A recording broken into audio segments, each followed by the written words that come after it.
Labą dieną visiems. Šiandien turim 116 užsiėmimą. Praeitą kartą pradėjome kalbėti apie Vokietijos suvienijimą. Šį kartą pratęsime pirmiausiai apie Prūsijos iškilimą. Taigi po revoliucijos įsikišus Rusijai, nenorėjusiai Vokietijos sustiprėjimo, 1850 metais buvo atnaujinta Vokietijos sąjunga, o vadovavimas jai vėl atiteko Austrijai. Taip tarp Prūsijos ir Austrijos įsižiebė nesantaika.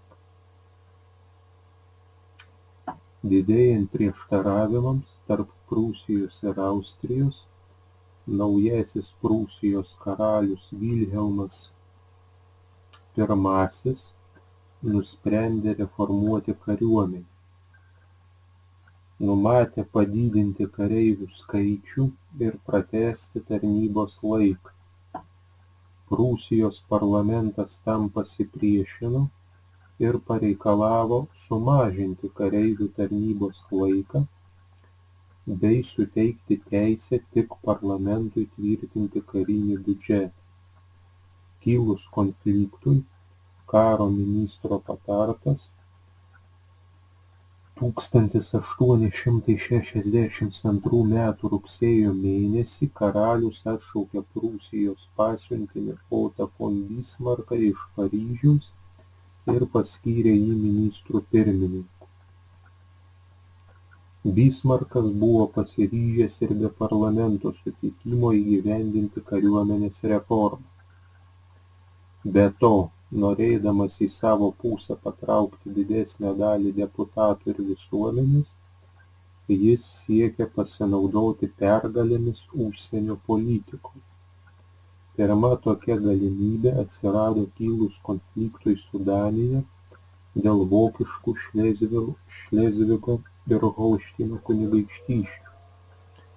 Abi jos pagal asmeninę uniją priklausė Danijai, tačiau 1863 metais Danijos karalius, laužydamas tarptautinius susitarimus, Šlezvigo kunigaikštystę norėjo prijungti tiesiogiai prie karūnos žemių. Vokietijos sąjunga tokį Danijos žingsnį užprotestavo. Prūsija ir Austrija buvo įpareigotos pasipriešinti Danijai. 1864 metais jungtinė Prūsijos ir Austrijos kariuomenė užpuolė Daniją ir keliose kautynėse per trumpą laiką sutriuškino jos kariuomenę. Danijos karalius buvo priverstas atsisakyti teisių į Šlezvigo ir Holšteino kunigaikštystes. Po tokio laimėjimo vokiečių kunigaikštystėse kilo patriotizmo banga. Dauguma vokiečių palaikė Prūsiją. Tada Bismarckas ryžosi sutriuškinti Austriją ir įtvirtinti Prūsijos viešpatavimą. Pretekstas kariauti buvo prieštaravimai dėl Šlezvigo ir Holšteino. Prūsija norėjo tiesiogiai šias žemes prijungti prie savo teritorijos. Austrija priešingai reikalavo suteikti joms savarankiškumo ir išrinkti jas valdysiantį kunigaikštį. 1866 metais Prūsija į austrų valdomą Holšteiną įvedė savo kariuomenę, prasidėjus karui su Austrija, kurį greitai laimėjo Prūsija. Ji pademonstravo savo pranašumą. Jos kariuomenė buvo ginkluota moderniais ginklais, o mobilizuoti kareiviai į frontą buvo vežami geležinkeliais, kurių Austrija turėjo labai mažai. Apie Antrosios Vokietijos imperijos sukūrimą. Sutriuškinus austrus, Prūsijai suvienyti Vokietiją trukdė Prancūzija, nenorėjusi, kad šalia jos iškiltų stipri valstybė. Prūsijos ir Prancūzijos karo pretekstu tapo konfliktas dėl Ispanijos sosto įpėdinių.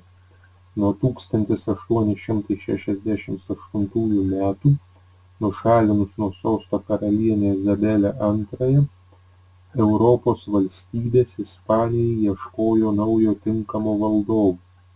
Prūsijai kandidatu pasiūlius princą Leopoldą von Hohenzollern, tolimą Vilhelmo I giminaitį, tam pritarė Ispanijos vyriausybė. Prancūzijos imperatorius Napoleonas III tokiam sprendimui pasipriešino. Per prancūzų pasiuntinį jis perdavė Vilhelmui I protestą. Šis nusileido prancūzų reikalavimams ir pažadėjo, kad Leopoldas į Ispaniją nevyks. Bet po to pokalbio su prancūzų pasiuntiniu Vilhelmas I Bismarkui pasiuntė stenogramą.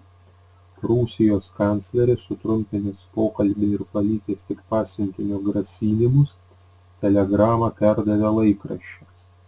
Ji išspausdinta vokiečių ir prancūzų spaudoje, sukėlė pasipiktinimo audrą. 1870 metais, Liepos 19 dieną, Prancūzijos vyriausybė paskelbė Prūsijai karą. Per trumpą laiką mobilizuota vokiečių kariuomenė buvo beveik 2 kartus didesnė nei prancūzų. Įsiveržusi vokiečių kariuomenė išskyrė prancūzų karinius dalinius į 2 grupes. Viena jų buvo apsupta Metso tvirtovėje, o kita, vadovaujama imperatoriaus Napoleono III, Sedano tvirtovėje. Rugsėjo 2 dieną Sedane apsupta 100 000 prancūzų kariuomenė kartu su Napoleonu III pasidavė vokiečiams į nelaisvę. Kai ši žinia pasiekė Paryžių 1870 metais rugsėjo 4 dieną, Prancūzija buvo paskelbta respublika. Paskubomis sudaryta nauja kariuomenė drąsiai ir atkakliai pasipriešino vokiečiams. Tačiau Metso tvirtovėje apsuptoms prancūzų dalims spalio mėnesį pasidavusi nelaisvę prancūzų jėgos seko. Nuo rugsėjo mėnesio Paryžius buvo apsuptas ir kasdien bombarduojamas. 1871 metais sausio mėnesį, tik po to, kai buvo suvartoti visi maisto rezervai, išpjauti net zoologijos sodo žvėrys, o gatvių medžiai iškirsti kūrui, Paryžiaus gyventojai kapituliavo. Dėl nesėkmių kilo neramumai mieste, vyriausybė buvo priversta bėgti, o valdžią mieste perėmė sukilėliai. Taip prasidėjo Paryžiaus komunos, kurioje daugumą sudarė darbininkų kairiųjų partijų atstovai, valdymas. 1871 metais, gegužės mėnesį, Paryžiaus komuna žlugo. Vyriausybės paklusniai kariuomeniai šturmavus miestą ir kraujyje paskandinus sukilimą. 1871 metais, gegužės 10 dieną, Frankfurte pasirašius taikos sutartį, Prancūzija neteko Alzaso ir Lotaringijos, turėjo sumokėti 5 milijardų aukso frankų reparacijas. Ši suma turėjo būti išmokėta per 3 metus, be to per tą laiką prancūzai turėjo išlaikyti okupacinę vokiečių kariuomenę. 1871 metais, sausio 18 dieną, dar tebevykstant kautynėms prie Paryžiaus, Versalio rūmuose, Buvo paskelbta, kad sukurta Vokietijos imperija. Imperatoriaus titulas buvo pasirinktas neatsitiktinai. Juo buvo pabrėžtas Prūsijos išskirtinumas vokiečių kunigaikščių sąjungoje.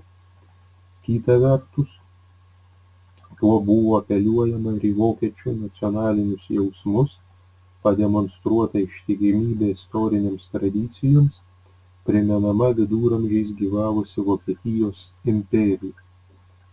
Klausimai ir užduotys. 1. Trumpai papasakokite apie Prūsijos iškilimą. Kokios priežastys lėmė Prūsijos iškilimą? Pasakokite ir atsakykite remdamiesi pateiktą medžiagą ir žiniomis. 2. Trumpai papasakokite apie Antrosios Vokietijos imperijos sukūrimą. Kokios buvo Prancūzijos ir Prūsijos karo pasekmės? Kaip buvo sukurta Vokietijos imperija? Kuo Vokietijos suvienijimas skyrėsi nuo Italijos suvienijimo? Pasakokite ir atsakykite remdamiesi pateiktą medžiagą ir žiniomis.